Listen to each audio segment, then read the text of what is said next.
Kita masuk ke Lukas 2, Tuhan telah datang. Ya, dia datang ke bumi. Tujuannya untuk menebus dosa kita dan mematahkan semua yang dilakukan oleh si jahat. Mari kita berdoa. Tuhan Yesus, kami bersyukur kepadamu. Engkau adalah Allah yang Maha Kudus, Allah yang Maha Pengasih, dan Engkau rela datang ke dunia ini hanya untuk menebus dosa-dosa kami. Oleh sebab itu, terima kasih juga Tuhan Yesus, Engkau telah mengumpulkan kami di sini untuk belajar firman-Mu. Tuhan Yesus, jaga mulut hati hamba dan lunakkanlah hati jemaat-Mu agar firman yang sangat berharga ini dapat tertanam di dalam hati kami masing-masing. Tuhan Yesus, kami minta lepaskanlah kami dari si jahat dan juga jauhkan kami dari pencobaan. Karena Engkaulah yang punya kerajaan, kuasa, dan kemuliaan sampai selama-lamanya. Amin. Oke, kita sudah masuk bagian kedua dari Injil Lukas. Tuhan telah datang, diambil dari Lukas 2. Pendahuluan. Lukas 2 mungkin merupakan bagian yang paling dikenal dan dicintai dalam Injil Lukas. Banyak umat Kristiani masih membaca 20 ayat pertama bersama-sama setiap malam Natal. Kisahnya memang lama, tapi selalu baru, dan umat Allah tidak pernah bosan membacanya. Di sini tabib Lukas memberi kita 3 kilasan tentang masa muda Tuhan Yesus Kristus, yaitu pertama, Yesus sebagai bayi yang baru lahir, ayat 1-20, Yesus sebagai anak laki-laki, ayat 21-38, dan Yesus waktu beranjak menjadi pemuda, ayat 39-52. Kita mulai. Pada waktu itu, Kaisar Agustus mengeluarkan suatu perintah menyuruh mendaftarkan semua orang di seluruh dunia. Inilah pendaftaran yang pertama kali diadakan sewaktu Quirinius menjadi wali negeri di Syria. Maka pergilah semua orang mendaftarkan diri masing-masing di kotanya sendiri. Demikian juga Yusuf pergi dari kota Nazaret di Galilea ke Yudea, ke kota Daud yang bernama Bethlehem, karena ia berasal dari keluarga dan keturunan Daud, supaya didaftarkan bersama-sama dengan Maria, tunangannya yang sedang mengandung. Ketika mereka di situ, tibalah waktunya bagi Maria untuk bersalin. Dan ia melahirkan seorang anak laki-laki, anaknya yang sulung, lalu dibungkusnya dengan lampin dan dibaringkannya di dalam palungan, karena tidak ada tempat bagi mereka di rumah penginapan. Di daerah itu ada gembala-gembala yang tinggal di padang menjaga kawanan ternak mereka pada waktu malam. Tiba-tiba berdirilah seorang malaikat Tuhan di dekat mereka, dan kemuliaan Tuhan bersinar meliputi mereka, dan mereka sangat ketakutan. Lalu kata malaikat itu kepada mereka, "Jangan takut, sebab sesungguhnya aku memberitakan kepadamu kesukaan besar untuk seluruh bangsa. Hari ini telah lahir bagimu juru selamat, yaitu Kristus Tuhan di kota Daud. Dan inilah tandanya bagimu, kamu akan menjumpai seorang bayi dibungkus dengan lampin dan terbaring di dalam palungan." Dan tiba-tiba tampaklah bersama dengan malaikat itu sejumlah besar bala tentara surga yang memuji Allah, katanya, "Kemuliaan bagi Allah di tempat yang maha tinggi, dan damai sejahtera di bumi di antara manusia yang berkenan kepadanya." Setelah malaikat-malaikat itu meninggalkan mereka dan kembali ke sorga, gembala-gembala itu berkata seorang kepada yang lain, "Marilah kita pergi ke Bethlehem untuk melihat apa yang terjadi di sana, seperti yang diberitahukan Tuhan kepada kita." Lalu mereka cepat-cepat berangkat dan menjumpai Maria dan Yusuf dan bayi itu yang sedang berbaring di dalam palungan. Dan ketika mereka melihatnya, mereka memberitahukan apa yang telah dikatakan kepada mereka tentang anak itu. Dan semua orang mendengarnya heran tentang apa yang dikatakan gembala-gembala itu kepada mereka. Tetapi Maria menyimpan segala perkara itu di dalam hatinya dan merenungkannya. Maka kembalilah gembala-gembala itu sambil memuji dan memuliakan Allah, karena segala sesuatu yang mereka dengar dan mereka lihat, semuanya sesuai dengan apa yang telah dikatakan kepada mereka. Yesus sebagai bayi. Selemah bayi adalah ungkapan umum yang tidak dapat diterapkan pada bayi Yesus di palungan. Meskipun ia sama lemahnya dengan bayi lainnya secara manusiawi, ia juga merupakan pusat kekuasaan di surga. Kelahirannya membawa Maria dan Yusuf ke Bethlehem, Kaisar Agustus sedang memerintah, tetapi Allah yang memegang kendali. Karena ia menggunakan dekret Kaisar untuk memindahkan Maria dan Yusuf 80 mil dari Nazaret ke Bethlehem untuk menggenapi firman-Nya. Roma melakukan sensus setiap 14 tahun untuk keperluan militer dan pajak, dan setiap pria Yahudi harus kembali ke kota ayahnya untuk mencatat nama, pekerjaan, harta benda, dan keluarganya. Ketika Maria berkata, "Jadilah padaku menurut perkataanmu itu," waktu Lukas 1:38, itu berarti bahwa sejak saat itu hidupnya akan menjadi bagian dari penggenapan nubuat ilahi. Allah telah berjanji bahwa juru selamat akan menjadi manusia, bukan malaikat, dan seorang Yahudi, bukan non-Yahudi. Ia akan berasal dari suku Yehuda dan keluarga Daud, lahir dari seorang perawan di Bethlehem di kota Daud. Semua ini terjadi persis seperti yang dikatakan kitab suci, ya, Perjanjian Lama. Dan Kaisar tanpa disadari memainkan peranan penting. Saudara A.T. Pierson biasa berkata, sejarah adalah kisahnya. Dan Presiden James Garfield menyebut sejarah sebagai gulungan nubuat yang belum dibuka. Jika firman Allah mengendalikan hidup kita, maka peristiwa-peristiwa sejarah hanya membantu kita memenuhi kehendak Allah. Akulah yang mengawasi firman-Ku untuk melaksanakannya, janji Tuhan. Yeremia 1 ayat 12. Maria dan Yusuf sudah menjadi suami istri, tetapi karena mereka baru bersetubuh setelah Yesus lahir, ia disebut istri yang telah bertunangan. Perjalanan itu pasti sangat berat baginya, tetapi ia bersuka cita dalam melakukan kehendak Allah, dan ia pasti senang terbebas dari celotehan-celotehan di Nazaret. Wah, udah hamil gitu ya. Para ibu pada masa itu membungkus bayi mereka dengan kain panjang untuk memberi kekuatan dan perlindungan pada anggota badan mereka. Kata yang diterjemahkan palungan diterjemahkan kandang dalam Lukas 13 ayat 15 dan dapat berarti palungan makanan atau kandang untuk hewan. Ya. Anda masih melihat palungan batu kuno saat Anda berpergian di tanah suci, dan kemungkinan palungan seperti itu digunakan untuk menidurkan bayi Yesus. Banyak ahli percaya bahwa Tuhan kita lahir di gua tempat hewan-hewan dilindungi, bukan di dalam guduk kayu yang seperti Anda lihat dalam palungan modern. Bethlehem berarti rumah roti, tempat kelahiran yang ideal bagi roti hidup. Warisan sejarahnya yang kaya mencakup kematian Rachel dan kelahiran Benyamin, pernikahan Ruth, dan juga kisah hidup Raja Daud. Patut dicatat bahwa nama Benyamin berarti anak tanganku, dan nama Daud berarti kekasih. Kedua nama itu pas banget ditujukan kepada Tuhan Yesus, karena dia adalah anak terkasih yang duduk di sebelah kanan Allah. Saudara, ini bukan kelahiran yang biasa, karena kelahirannya mengundang para malaikat dari surga. Betapa takjub para malaikat ketika mereka melihat Sang Pencipta lahir sebagai makhluk ciptaan. Sang Firman datang sebagai bayi yang belum bisa bicara. Tafsir terbaik tentang hal ini adalah 2 Korintus 8 ayat 9, dan respon terbaik dari hati kita adalah rasa takjub dan penyembahan. Agunglah rahasia kesalahan, Allah telah menyatakan dirinya dalam rupa manusia. Pengumuman pertama tentang kelahiran Mesias disampaikan oleh malaikat kepada beberapa gembala yang tidak disebutkan namanya. Mengapa gembala? Mengapa bukan kepada para imam dan ahli Taurat? Dengan mengunjungi para gembala, malaikat menyatakan kasih karunia Allah kepada umat manusia. Saudara, di zaman Yesus, para gembala sebenarnya adalah orang buangan di Israel. Pekerjaan mereka tidak hanya membuat mereka najis secara seremonial, tetapi juga menjauhkan mereka dari bait suci selama berminggu-minggu sehingga mereka tidak dapat disucikan. Allah datang tidak memanggil orang kaya dan berkuasa. Dia memanggil orang miskin dan hina. Mesias datang untuk menjadi gembala yang baik, sekaligus anak domba Allah yang dikorbankan untuk dosa manusia. Mungkin para gembala ini sedang menggembalakan kawanan domba yang akan menyediakan korban untuk ibadah di bait suci.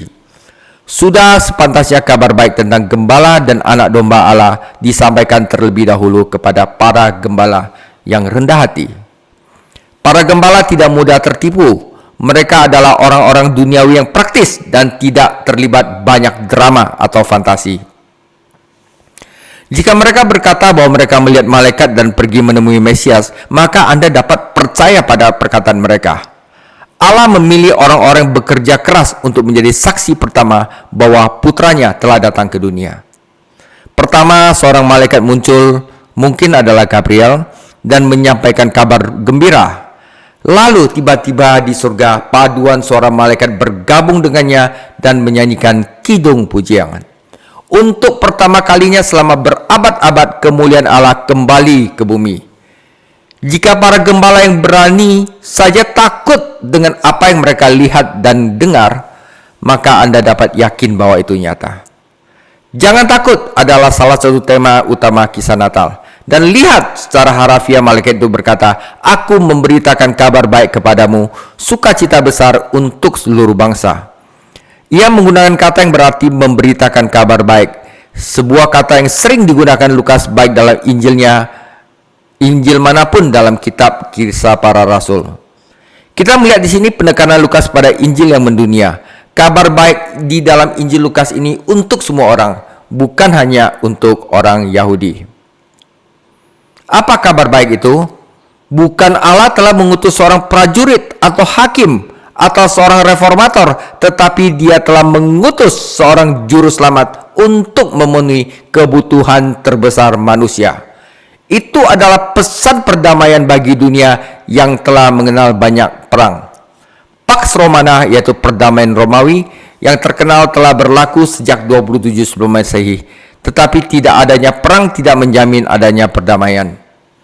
Filsuf Stoa Epictetus berkata, meskipun kaisar dapat memberikan kedamaian dari peperangan di darat dan laut, ia tidak mampu memberikan kedamaian dari nafsu di dalam diri manusia, yaitu kesedihan, iri hati. Ia tidak dapat memberikan kedamaian hati yang lebih dirindukan manusia daripada kedamaian lahiriah. Jadi kalau misalnya dikatakan damai sejahtera, itu bukan damai kita hilang musuh, bukan, tetapi damai di dalam hati, ya, di mana kita sudah damai dari nafsu, kesedihan, dan iri hati. Kata shalom atau damai dalam bahasa Yahudi memiliki arti yang jauh lebih luas daripada gencatan senjata dalam pertemuan hidup. Kata itu berarti shalom, ya, kesejahteraan, kesehatan, kemakmuran, keamanan, keutuhan, dan kesempurnaan, saudara. Kata ini lebih berkaitan dengan karakter, bukan keadaan eksternal. Kehidupan pada masa itu sulit, sama seperti saat ini. Pajak tinggi, pengangguran tinggi, moral merosot, dan negara militer memegang kendali. Hukum Romawi, filsafat Yunani, dan bahkan agama Yahudi tidak dapat memenuhi kebutuhan hati manusia. Kemudian Allah mengutus putranya. Para malaikat memuji Allah pada saat penciptaan, dan sekarang mereka memujinya pada awal penciptaan baru. Seluruh tujuan rencana keselamatan adalah kemuliaan bagi Allah. Kemuliaan Allah yang telah berdiam di kemah suci dan di bait suci, tetapi telah pergi karena dosa bangsa itu. Kini kemuliaan Allah kembali ke bumi dalam pribadi anaknya Yesus Kristus. Palungan yang sederhana itu menjadi ruang maha kudus karena Yesus ada di sana. Jadi kelahiran Yesus selain menarik perhatian dari para malaikat, kelahirannya menarik para gembala dari padang. Frasa bahkan sampai ke Bethlehem menunjukkan bahwa orang-orang ini berada agak jauh. Tetapi mereka bersedia melakukan perjalanan itu untuk melihat Mesias yang baru lahir. Tentu saja mereka mengatur orang lain menggembalakan kawanan domba mereka sementara mereka bergegas ke Bethlehem. Halford Lucock menyebut ini adalah serbuan Natal yang pertama. Tetapi itu tentu saja berbeda dengan serbuan Natal yang kita lihat hari ini. Kata kerja yang terdapat pada Lukas 2:16 berarti ditemukan setelah pencarian. Para gembala tahu apa yang harus dicari. Seorang bayi yang baru lahir terbungkus lampin dan terbaring di palungan, dan mereka menemukannya. Mereka menyembahnya dan mengagumi kasih karunia dan kebaikan Allah serta mujizat yang telah Dia kerjakan bagi mereka. Saudara, para gembala adalah teladan yang baik untuk kita tiru hari ini. Mereka menerima iman pesan yang Allah kirimkan kepada mereka dan mereka langsung menanggapi dengan ketaatan langsung. Setelah menemukan bayi itu, mereka melaporkan kabar baik itu kepada orang lain, yaitu memuliakan dan memuji Allah. Mereka menggantikan para malaikat.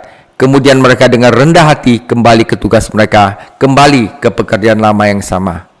Untuk beberapa alasan, para gembala tidak diizinkan untuk bersaksi di pengadilan, tetapi Allah menggunakan beberapa gembala yang rendah hati untuk menjadi saksi manusia pertama bahwa nubuat perjanjian lama telah digenapi oleh Yesus Kristus, Sang Mesias, dan Sang Mesias telah lahir. Para malaikat tidak pernah mengalami kasih karunia Allah, sehingga mereka tidak dapat bersaksi seperti kita. Menceritakan tentang juru selamat kepada orang lain merupakan, saudara, saya ulangin, menceritakan tentang juru selamat kepada orang lain merupakan kewajiban serius, sekaligus hak istimewa yang besar, dan kita yang beriman haruslah setia. Itu tentang bayi Yesus. Kita masuk ke perikop kedua. Lukas 2 ayat 21-38.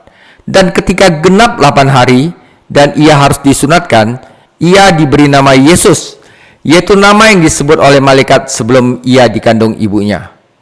Dan ketika genap waktu penahiran, menurut hukum Musa, mereka membawa dia ke Yerusalem untuk menyerahkannya kepada Tuhan. Seperti ada yang tertulis di dalam hukum Tuhan, semua anak laki-laki sulung harus dikuduskan bagi Allah. Dan untuk mempersembahkan korban, menurut apa yang telah difirmankan dalam hukum Tuhan, yaitu sepasang burung terukur dan 2 ekor anak burung merpati.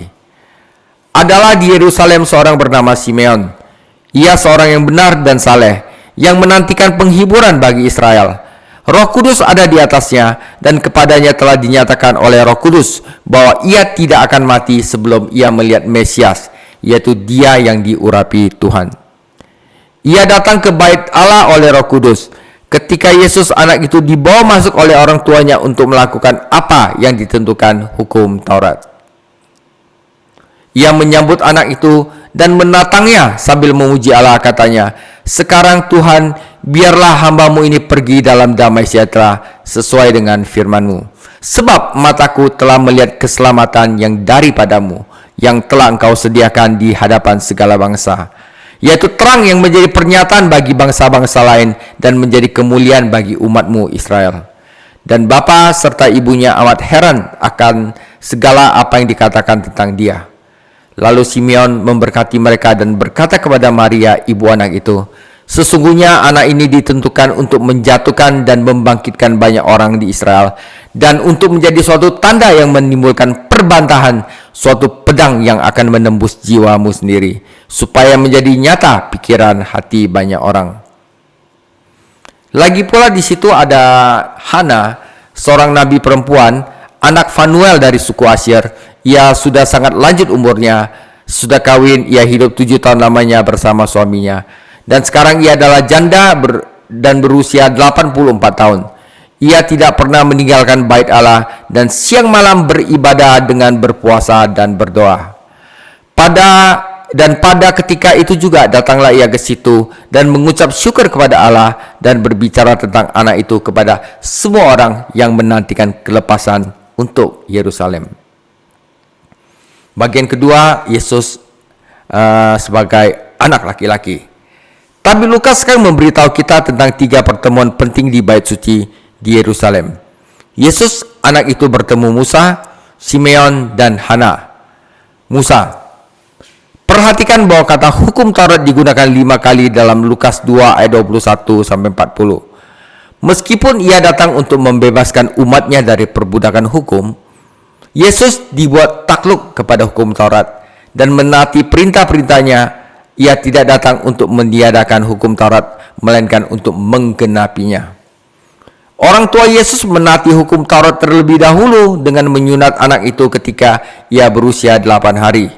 Ini adalah tanda dan meterai perjanjian yang Allah buat dengan Abraham, dan ini diwajibkan bagi setiap pria Yahudi yang ingin menjalankan iman mereka. Orang Yahudi bangga menjadi umat perjanjian Allah, dan mereka dengan sinis menyebut orang-orang non-Yahudi sebagai orang-orang yang tidak bersunat. Sungguh disayangkan, sunat menjadi ritual kosong bagi banyak orang Yahudi, karena sunat menyatakan kebenaran di dalam yang penting, saudara, ya. Sunatnya adalah penderitaan yang pertama bagi kita, kata mendiang Donald Gray Barnhouse, seorang pendeta dan penulis dari Philadelphia. Sunat melambangkan karya juru selamat di kayu salib dalam menangani natur dosa kita.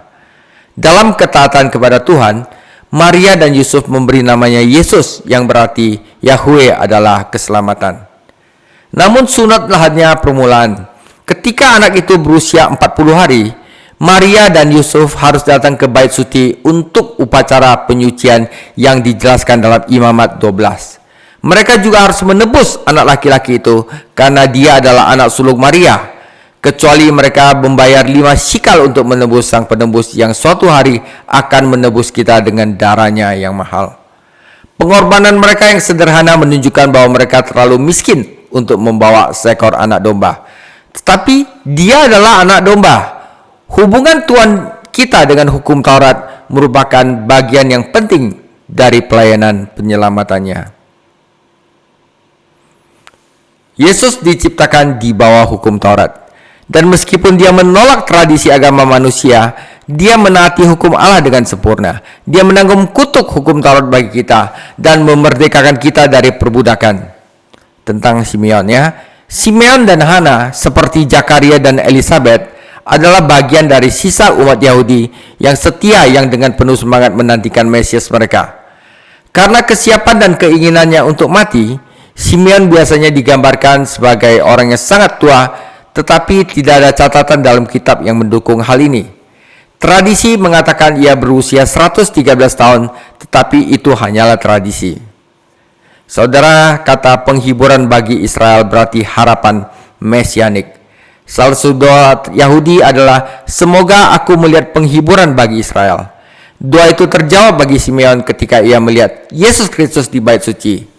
Ia adalah seorang pria yang dipimpin oleh Roh Allah, dihajar oleh firman Allah, dan taat pada kehendak Allah. Dan karena itu ia mendapat hak istimewa untuk melihat keselamatan dari Allah. Betapa pentingnya bagi orang-orang untuk melihat keselamatan Allah Yesus Kristus sebelum mereka melihat kematian. Dalam Lukas 2 ayat 29-32, kita menemukan respon Simeon setelah melihat Yesus. Ini adalah nyanyian Natal kelima dan terakhir dalam Lukas, yaitu ada Elizabeth, Maria, Zakaria, para malaikat. Pertama-tama ini adalah sebuah him penyembahan saat ia memuji Allah karena menepati janjinya dan mengutus Mesias. Ia dengan sukacita memuji Allah karena telah diberi hak istimewa untuk melihat Kristus Yesus Tuhan. Namun nyanyiannya juga merupakan him keselamatan. Dia katakan dalam Lukas 2:30, sebab mataku telah melihat keselamatan yang daripadamu. Kini ia siap untuk mati. Kata berangkat dalam bahasa Yunani memiliki beberapa arti. Artinya membebaskan seorang tawanan, melepaskan kapal dan berlayar, menurunkan kemah, dan melepaskan kuk binatang beban. Umat Allah tidak takut mati karena kematian hanya membebaskan kita dari beban hidup ini dan menuntun kita kepada berkat-berkatnya. Nyanyian Simeon adalah him misionaris yang merupakan sesuatu yang tidak biasa bagi seorang Yahudi yang taat untuk berdiri di bait suci. Ia melihat keselamatan besar ini diberikan kepada bangsa-bangsa lain. Yesus telah memulihkan kemuliaan Israel dan membawa terang kepada bangsa-bangsa lain sehingga semua orang dapat diselamatkan. Ingatlah bahwa belas kasihan Kristus bagi seluruh dunia adalah tema dari Injil Lukas. Saudara, dengan ini lalu Simeon berhenti memuji dan mulai bernubuat. Dalam pesannya ia menggunakan 3 gambaran penting, yaitu batu, tanda, dan pedang. Saudara, pertama, batu adalah gambaran penting tentang Allah dalam Perjanjian Lama. Mesias akan menjadi batu penjuru yang ditolak. Bangsa Israel akan tersandung padanya. Karena Yesus Kristus, orang banyak di Israel akan jatuh dalam keyakinan dan kemudian bangkit dalam keselamatan. Simeon tampaknya berbicara tentang satu kelompok, bukan dua. Bahkan saat ini umat Allah Israel tersandung pada salib dan tidak mengerti bahwa Yesus adalah batu karang mereka. Kata tanda berarti mujizat, bukan sekedar demonstrasi kuasa, melainkan sebagai wahyu kebenaran ilahi. Mujizat-mujizat Tuhan kita dapat dilihat dari Injil Yohanes yang disebut tanda, karena mengungkapkan kebenaran khusus tentang Dia. Yesus Kristus adalah mujizat Allah, namun bukannya orang mengaguminya, orang-orang justru menyerangnya dan berbicara menentangnya. Kelahirannya adalah mujizat, namun mereka memfitnahnya. Mereka mengatakan bahwa mujizat-mujizat itu dilakukan dengan kuasa iblis, dan bahwa karakternya dipertahankan. Mereka memfitnah kematiannya dan berbohong tentang kebangkitannya. Saat ini orang-orang bahkan berbicara menentang kedatangannya kembali. Namun, cara orang berbicara tentang Yesus Kristus bukan bukti apa yang ada di dalam hati mereka. Dia bukan hanya batu keselamatan dan batu penghakiman, tetapi Dia juga batu ujian yang menyingkapkan seperti apa manusia sebenarnya. Saudara, apa pendapatmu tentang Yesus Kristus? Masih merupakan pelayanan terpenting yang harus dijawab oleh siapapun. Gambaran pedang hanya untuk Maria, dan ini berbicara tentang penderitaan dan kesedihan yang ia tanggung sebagai ibu dari Mesias. Ini menunjukkan bahwa Yusuf telah mati ketika Yesus mulai pelayanannya 30 tahun kemudian, atau Yunus pasti termasuk di dalamnya. Kata Yunani berarti pedang besar seperti yang digunakan Goliat, dan kata kerjanya berarti terus-menerus menusuk. Selama hidup dan pelayanan Tuhan Yesus, Maria memang mengalami semakin banyak kesedihan, hingga suatu hari ia berdiri di dekat salibnya melihat ia menderita, namun tanpa mengurangi pengabdiannya. Penderitaan Kristus sama sekali tidak boleh dijadikan bagian dari karya penebusan Yesus Kristus. Hanya Dia yang dapat mati untuk dosa dunia. Seberapa besar pemahaman Maria dan Yusuf tentang rencana agung Allah bagi anak yang dimuliakan ini, kita tidak tahu. Tetapi kita tahu bahwa Maria menyimpan segala sesuatu ini dan merenungkannya. Kata itu berarti menyiapkan segala sesuatu. Maria mencari suatu pola yang akan membantunya memahami kehendak Allah. Ada kala Maria salah memahaminya, dan ini akan menambah penderitaannya. Menurut kitab suci, ia berada di ruang atas berdoa bersama orang percaya lainnya. Ya, ada orang lagi namanya Hana. Hana berarti kasih karunia, dan ia adalah seorang janda saleh yang sudah lanjut usia. Ada 43 referensi tentang perempuan ini dalam Injil Lukas, dan 12 janda yang disebutkan dalam Alkitab. Lukas hanya menyebutkan 3. Ya. Dan perhatikan, tidak sulit untuk melihat hati seorang tabib dalam penjelasan Lukas. Para janda itu tidak memiliki masa yang mudah pada masa itu. Mereka seringkali diabaikan dan dieksploitasi meskipun hukum Taurat tetap ditegakkan. Hanya mengabdikan dirinya untuk melayani Allah melalui ibadah, melalui doa dan puasa. Ia pindah dari suku Asyir dan tinggal di Bait Suci, menantikan kedatangan Mesias yang dijanjikan Allah. Waktu Allah selalu tepat. Hana muncul tepat ketika Simeon sedang memuji Tuhan untuk anak Yesus. Jadi ia ikut bernyanyi. Saya ingin mendengar orang-orang tua ini bernyanyi di Bait Suci. Pujian mereka diilhami oleh Roh Kudus dan Allah menerimanya. Namun hanya melakukan lebih dari sekedar bernyanyi. Ia juga menyebarkan kabar baik di antara anggota yang setia, sisa lainnya yang sedang menantikan penebusan Israel. Saudara, kegembiraan mulai menyebar ketika semakin banyak orang mendengarkan kabar baik. Hana adalah seorang nabi, yang berarti ia memiliki karunia khusus untuk menyatakan dan menafsirkan pesan Anda. Ya, saat itu perjanjian baru belum ditulis, saudara. Ya, nabiah lain dalam kitab suci adalah Miriam, Deborah, Huldu, Noadia, dan istri Yesaya. Penginjil Filipus memiliki 4 putri yang juga adalah nabiah. Saudara, bagian 3 adalah Yesus saat pemuda, Yud, ya. Dan setelah selesai semua yang harus dilakukan menurut hukum Tuhan, kembalilah mereka ke kota kediamannya, yaitu kota Nazaret di Galilea. Anak itu bertambah besar dan menjadi kuat, penuh hikmat dan kasih karunia Allah ada padanya. Nah, saudara, perjalanan kedua, tiap-tiap tahun orang tua Yesus pergi ke Yerusalem pada hari Paskah. Jadi ketika Yesus berumur 12 tahun, pergilah mereka ke Yerusalem seperti yang lazim pada hari raya itu. Sehabis hari-hari perayaan itu, ketika mereka berjalan pulang, tinggallah Yesus di Yerusalem tanpa diketahui orang tuanya. Wah, ditinggal ya, atau lupa ya. Karena mereka menyangka bahwa ia ada di antara orang-orang seperjalanan mereka. Berjalannya mereka sehari perjalanan jauhnya, lalu mencari dia di antara kaum keluarga dan kenalan mereka. Karena mereka tidak menemukan dia, kembalilah mereka ke Yerusalem sambil terus mencari dia. Sesudah 3 hari mereka menemukan dia di bait Allah. Ia sedang duduk di tengah-tengah alim ulama sambil mendengarkan mereka dan mengajukan pertanyaan-pertanyaan kepada mereka. Dan semua orang mendengar dia sangat heran akan kecerdasannya dan segala jawab yang diberikannya. Ketika orang-orang tuanya melihat dia, tercenganglah mereka, lalu kata ibunya kepadanya, "Nak, mengapakah engkau berbuat demikian terhadap kami? Bapamu dan aku dengan cemas mencari engkau." Jawabnya kepada mereka, "Mengapa kamu mencari aku? Tidakkah kamu tahu bahwa aku harus berada di dalam rumah Bapakku?" Tetapi mereka tidak mengerti apa yang dikatakannya kepada mereka.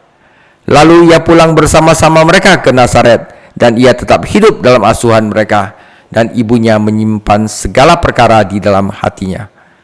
Dan Yesus makin bertambah besar dan bertambah hikmatnya dan besarnya, dan makin dikasihi oleh Allah dan manusia. Saudara, ini adalah masa Yesus saat pemuda ya. Saat menaati hukum dalam segala hal, Maria dan Yusuf kembali ke Nazaret yang akan menjadi rumah Tuhan kita sampai ia memulai perjalanan resminya.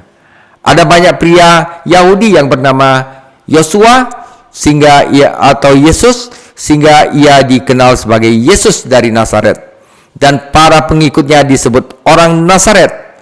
Ia menggunakan nama itu dengan hina kepada musuh-musuhnya, bahkan Pilatus menggantungnya di kayu salib. Tetapi Yesus tidak malu menggunakan ketika ia berbicara dari surga.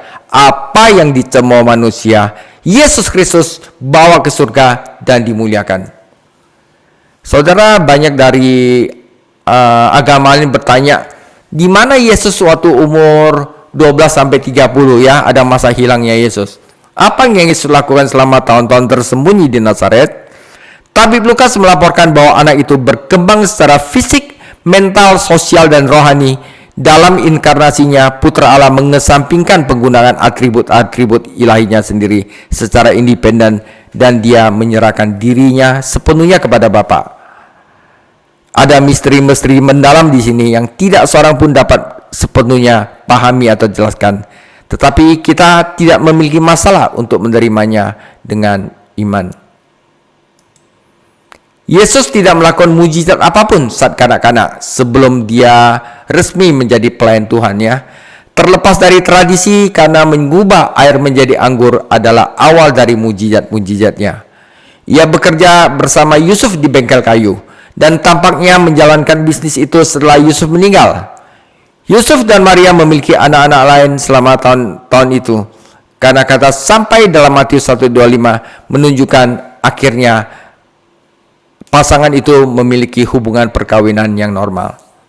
Lukas hanya memberi kita satu kisah dari masa muda Tuhan Yesus. Yusuf dan Maria adalah orang Yahudi yang taat yang merayakan Paskah di Yerusalem setiap tahun. 3 kali setahun pria Yahudi diwajibkan pergi ke Yerusalem untuk beribadah. Tetapi tidak semua dari mereka mampu melakukannya. Jika mereka memilih satu hari raya, biasanya itulah Paskah, dan mereka berusaha membawa serta-merta keluarga mereka karena itu adalah hari raya terpenting dalam kalender Yahudi. Orang-orang pergi ke hari-hari raya itu secara berkelompok. Para wanita dan anak-anak memimpin dan mengatur langkah, sementara pria dan pemuda mengikutinya dari belakang. Kerabat dan seluruh desa sering berpergian bersama, jadi bisa saling mengawasi dan saling menjaga anak-anak mereka. Pada usia 12 tahun, Yesus dapat dengan mudah berpindah dari satu kelompok ke kelompok lain tanpa ada yang terlewat. Yusuf mengira Yesus bersama Maria dan anak-anak lainnya, sementara Maria mengira Yesus ada bersama Yusuf dan para pria, mungkin bersama salah satu kerabat mereka. Mereka telah menempuh perjalanan sehari dari Yerusalem ketika mereka menyadari bahwa Yesus hilang. Butuh waktu sehari untuk kembali ke kota dan 1 hari lagi bagi mereka untuk menemukannya. Selama 3 hari itu, Yusuf dan Maria sangat berduka atau berduka cita. Kata ini digunakan untuk menggambarkan keprihatinan Paulus terhadap Israel yang terhilang, serta kepedihan jiwa-jiwa di Hades. Perlu dicatat bahwa frasa Lukas, Yusuf dan ibunya menunjukkan kelahiran dari seorang perawan. Jadi Yusuf itu pakai kata Yusuf, bukan ayahnya dan ibunya ya. Sementara frasa aku dan bapamu menunjukkan bahwa Yusuf diterima sebagai ayah sah Yesus. Menggunakan Lukas 2:48 untuk membantah kelahiran dari seorang perawan adalah sesuatu yang berlebihan. Apakah Yesus menghabiskan seluruh waktunya di bait Allah? Kita tidak tahu. Tentu saja di sana aman dan Bapa Surgawi mengawasinya. Kita tahu bahwa ketika Yusuf dan Maria menemukannya, ia sedang berada di tengah-tengah para guru, mengajukan pertanyaan-pertanyaan kepada mereka dan mendengarkan jawaban mereka, dan para guru itu takjub akan pertanyaan dan jawabannya. Teguran Maria yang penuh kasih menuai jawaban penuh hormat namun juga keheranan dari Yesus. Mengapa kamu mencari aku? Tidak tahukah kamu bahwa aku harus berada di dalam rumah Bapakku? Kata ini juga dapat diterjemahkan dalam perkara-perkara Bapakku. Tetapi gagasannya sama. Yesus meneguhkan status ilahinya sebagai anak dan misinya untuk melakukan kehendak Bapa. Kata harus sering terucap dari bibir Tuhan kita. Aku harus memberitakan, anak manusia harus menderita, anak manusia harus ditinggikan. Bahkan pada usia 12 tahun, Yesus digerakkan dorongan ilahi untuk melakukan kehendak Bapa. Karena Yesus bertambah hikmatnya, kita bertanya-tanya seberapa besar pemahamannya akan rencana ilahi Allah pada saat itu. Kita tidak boleh berasumsi bahwa pada usia 12 tahun ia maha tahu. Tentu saja ia bertumbuh dalam pemahamannya akan misteri-misteri tersebut saat ia bersekutu dengan Bapaknya dan diajar oleh Roh Kudus. Jadi kita juga harus begitu, saudara. Satu hal yang pasti, Yusuf dan Maria tidak mengerti. Itu adalah bagian dari rasa sakit akibat pedang yang dijanjikan Simeon kepadanya. Dan tidak diragukan lagi, hal itu terjadi berulang-ulang kali sering anak laki-laki itu bertumbuh dewasa. Bertahun-tahun kemudian selama pelayanannya, keluarga Tuhan kita tidak memahaminya. Yesus adalah teladan yang luar biasa bagi semua orang muda untuk diikuti. Ia bertumbuh secara seimbang, tanpa mengabaikan satu bagian pun dari kehidupan, dan prioritasnya adalah melakukan kehendak Bapa. Ia tahu cara mendengarkan dan tahu cara mengajukan pertanyaan yang tepat. Ia belajar cara bekerja dan ia juga taat kepada orang tuanya. Oke, penutup. Yesus Kristus sang anak tumbuh dalam keluarga besar di kota yang dibenci, dibesarkan oleh orang tua yang kemungkinan besar miskin. Agama Yahudi sedang berada di titik terendah sepanjang masa. Pemerintah Romawi memegang kendali dan masyarakat berada dalam ketakutan dan perubahan. Namun, saudara, itu setelah masa gelap ya saudara, 400 tahun. Namun ketika Yesus muncul dari Nazaret 18 tahun kemudian, Bapa berkata waktu dia dibaptis, "Engkaulah anakku yang kukasihi, kepadamulah aku berkenan." Semoga Allah Bapa di surga juga dapat mengatakan hal itu kepada kita. Engkaulah anakku yang kukasihi, kepadamulah aku berkenan. Saudara, Tuhan telah datang dan perikop ini saya untuk menggambarkan masa bayi, masa anak-anak, dan masa pemudanya dari Yesus Kristus. Oke, dan pada minggu depan kita akan belajar tentang Yesus membuktikan bahwa dia adalah anak Allah. Jadi saya beri judul, inilah anak Allah, Lukas 3-4. Terima kasih, Tuhan Yesus memberkati.